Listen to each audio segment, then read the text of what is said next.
Waiter बोला, और क्या, मैं आपके लिए कुछ ला सकता हूँ? नहीं नहीं, मुझे कुछ नहीं चाहिए। डोसा लाया। चटनी सांभर की बात ही अलग है। अपनी बेटी के लिए डोसा ऑर्डर कर चुके बाप ने कहा। बेटी डोसा खाने में मग्न थी और वह अपनी बेटी की तरफ प्रशंसा भरी निगाहों से पानी पीते पीते देख रहा था। तभी उसके फ़ोन की घंटी बजी। एक साधारण फ़ोन था। आज की भाषा में इसे डब्बा फ़ोन कहा जाता है। फ़ोन पर आवाज़ सही से सुनाई नहीं दे रही थी, इसलिए उसने फ़ोन स्पीकर पर डाला। वह एक दोस्त से कह रहा था कि आज मेरी बेटी का जन्मदिन है, इसलिए मैं उसे होटल में खाना खिलाने के लिए लाया हूँ। मैंने कहा था कि अगर तुम स्कूल में फर्स्ट रैंक लाओगी तो मैं तुम्हारे जन्मदिन पर तुम्हें होटल में मसाला डोसा खिलाने के लिए लेकर जाऊंगा। वह डोसा खा रही है। दोस्त बोला, अच्छा अच्छा, तुम क्या खा रहे हो? मैंने कुछ भी नहीं मंगाया। हम दोनों को होटल में खाने को कैसे परवड़ेगा? घर पे सब्जी और चावल है ना मेरे लिए। मेरी बातें सुनकर उसका दोस्त सुन हो गया।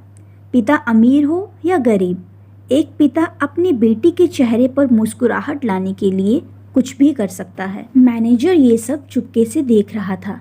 उसने काउंटर पर चाय और उन 2 डोसे के पैसे भरे और कहा, उस टेबल पर दूसरा डोसा और चाय भेज दो। पैसे नहीं है ऐसा बोले तो उनसे कहना कि आज आपकी बेटी का जन्मदिन है। क्या आपकी बेटी स्कूल में फर्स्ट आई है? हमने आपकी सारी बातें सुन ली है, इसलिए हमारी होटल की तरफ से विशेष रूप से ऐसी पढ़ाई कर अव्वल आने वालों के लिए है। ऐसा कहना, इसके लिए कोई बिल नहीं है, लेकिन कृपा करके मुफ्त इन शब्द का उपयोग ना करें। मैनेजर वेटर से कहने लगा, मैं उसके पिता का आत्मसम्मान दुखाना नहीं चाहता था, और एक डोसा टेबल पर आ गया। पिता चिंतित हो गए और कहने लगे कि मैंने एक ही डोसा मंगाया था। तभी होटल के मैनेजर ने कहा, अरे आपकी बेटी स्कूल में फर्स्ट आई है ना, हमने ये बात सुन ली, इसलिए हमारी होटल की तरफ से आप दोनों के लिए फ्री। पिता की आंखों से आंसू आ गए। पिता ने अपनी बेटी से कहा, देख, इसी तरह पढ़ाई करने से तुम्हें क्या क्या मिल रहा है। पिता ने वेटर को कहा, ये डोसा बांध कर दोगी क्या?